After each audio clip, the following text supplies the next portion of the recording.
Boyunuz kaptı. 30 necha yillik hayotimni varaqlab o'tsam, bir haqiqatam ayollar jo'ltiga berib, il xosiyat buloqda suv ichib baqirib uxmadim. Bo'yda qaradigan-ku. Yana biriga siz kasal ko'rmadigicha meniki er va qizliqimni ko'rapeklar. Xotin ish emas, menga akshi. Kima diagnozni rast boyunuz kaptı. Sizniki mush doktorlik hayotingizda bir akshiniki bo'yda qolganini ko'rganman. Yok. Unda bo'lsa meniki mush ichki a'zoyimda mush homildor bo'ladigan bir a'zolar bormi? Yok. Unda bo'lsa men Tailandga kelganda ko'rib o'tamdim. Ya. Nima shunday deysiz? Siz nima qundaq deysiz? Yo'g'on bir akishni bu bo'yda qoldi deb qandaqsi bo'yamda qoldi meniki? Lekin men diagnoz aşağıda chiqqan bo'lsa. Unda bo'lsa och diagnoz chiqqan 3 kunga tashib pasalamamda och xato qilgan bo'lsa. Yo'q, u hatto diagnoz qo'ymaydi. Bir qashni ko'ranganda. U mumkin emas. Oldin qayta tash qo'yganmiz uni. Unda bo'lsa men yo'g'on bir akishniki homildor bo'lib qilish mumkin ekanda. Ha, men diagnoz aşağıda bezaliqga. Lauza. Bak lauza.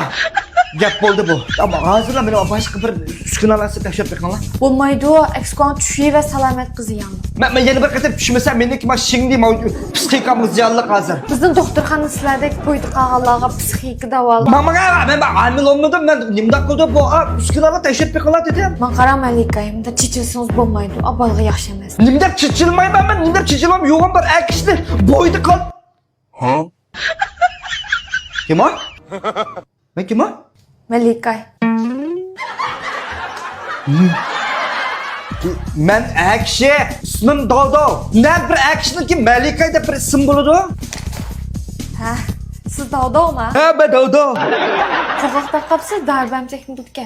Uy qaytib qadek beksabdan bir ish basiz bo'ldi. Ha, u mening do'konda 5 ko'y sotadi apishcha. Ko'rsatib qo'yay dedim, shu yil jasni avamman beksab olsiz. Qadek ishim jumon. Shaygo. Sizda bo'yingizni qopdi. Ha?